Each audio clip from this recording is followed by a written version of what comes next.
حضرت بلال کہتے ہیں میں ایک دن مجھے بخار چڑھ گیا بڑا تیز، میں لوگوں کو جانتا نہیں تھا، فرماتے مجھے تیز بخار چڑھ گیا تو ٹھنڈ بڑی سخت تھی، میرے مالک نے مجھے کئی کلو جوں دیے پیسنے کو چکی پہ، کہتے ہیں میں بیمار تھا تو میں نے کچھ دوائی لی جو اس وقت موجود ہوتی تھی، تو میں نے ایک لحاف لیا، دودھ پیا تو مجھے نیند آ گئی، جب میں سویا تو میرا مالک آ گیا، اس نے آ کر کے مجھے سوئے ہوئے دیکھا تو کھینچ کر کمبل اتارا، رضائی اتاری، لحاف اتارا، کہنے لگا اب تیری سزا یہ ہے کہ تو کھلے میدان میں بیٹھے گا، وہاں چکی پیسے گا، اور دوسری سزا یہ ہے کہ تجھے قمیض پہننے کی بھی اجازت نہیں۔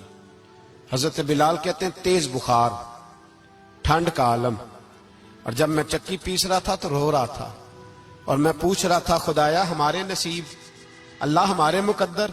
سیدنا بلال حبشی رضی اللہ تعالیٰ عنہ فرماتے ہیں میرے دروازے کے قریب سے رسول پاک گزرے اور مجھے ہائے ہائے کرتے دیکھا تو دستک دی، میں نے کہا کون ہے؟ دروازہ کھلے آ جاؤ۔ محبوب اندر آئے تو پوچھنے لگے کیوں رو رہے ہو؟ تو میں نے کہا جاؤ اپنا کام کرو، یہاں دکھ سارے پوچھتے ہیں مداوا کوئی نہیں کرتا۔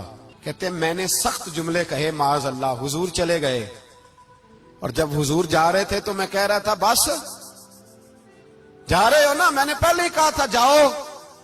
کہتے ہیں قربان جاؤں، تھوڑی دیر گزری تو اللہ کے رسول کے ہاتھ میں گرم دودھ کا پیالہ تھا، کھجوریں تھی، حضور تشریف لائے اور کریم رسول نے مجھے کھجوریں دی، دودھ پلایا اور کہا چل جا کمبل میں بیٹھ جا۔ تو میں نے کہا چکی کون پیسے گا؟ وہ تو بڑا مارے گا۔ کہتے ہیں لوگوں، فرماتے ہیں میرے حبیب کے میں قربان جاؤں، مصطفیٰ کریم نے فرمایا تو بیٹھ رضائی میں اور آج تیرے حصے کی چکی میں پیسوں گا۔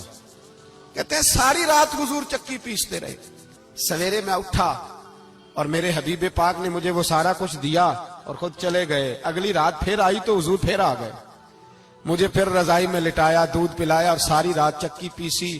کہتے ہیں بس تیسرے دن حضور چکی پیس کے جانے لگے تو میں نے قدم تھام لیے، میں نے کہا بیبا دنیا ساری جھوٹ بولتی ہے، زمانہ سارا غلط کہتا ہے، جو غلاموں کے حصے کا کام کرے وہ اللہ کا سچا رسول ہو۔